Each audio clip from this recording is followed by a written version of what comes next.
Si je vous demandais, achèteriez-vous une voiture dont vous ne pouvez pas changer les pneus? Je crois bien que vous allez tous me répondre non. Donc, pourquoi le faites-vous lorsque vous achetez un téléphone dont vous ne pouvez pas changer la batterie ni l'écran? C'est fâchant de se procurer quelque chose dont on ne peut pas réparer. C'est pour cela que le mouvement de droit à la réparation existe. C'est un mouvement global dont le but est d'avoir accès aux pièces, aux outils et aux manuels nécessaires pour être capable de réparer ses propres appareils électroniques.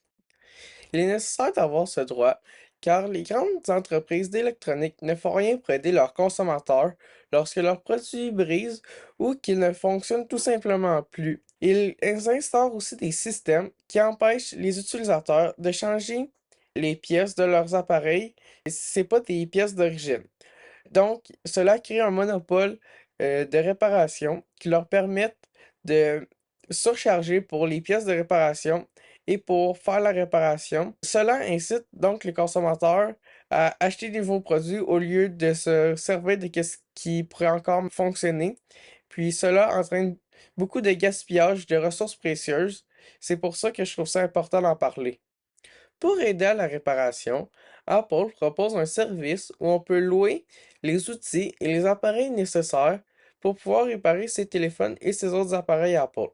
Mais ça coûte plus cher louer les appareils pour le faire soi-même que d'aller en magasin pour faire réparer ses appareils.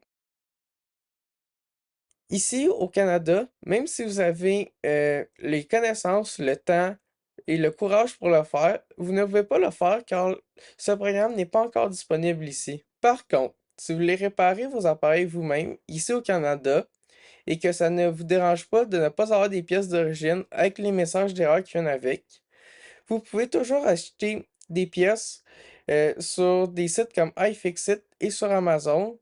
Sur iFixit, vous allez aussi trouver tous les outils nécessaires pour réparer vos appareils dans des ensembles comme celui-ci.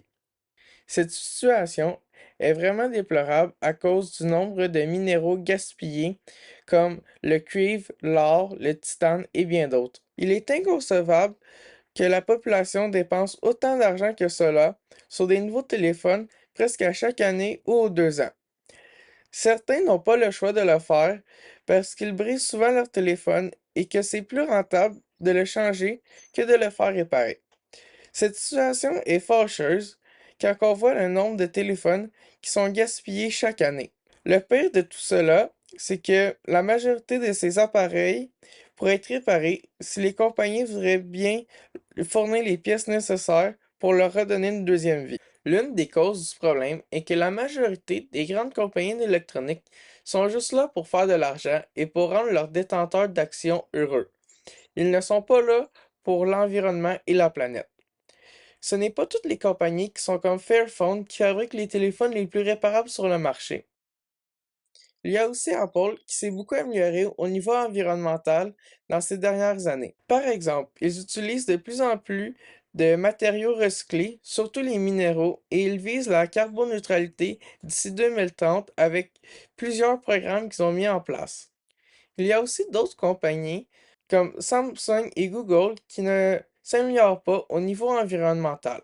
Ceci est dû au fait qu'ils vendent de plus en plus de téléphones pliants qui sont pratiquement irréparables et le plus gros problème dans tout cela, c'est que ces derniers sont beaucoup plus prompts à briser qu'un téléphone normal.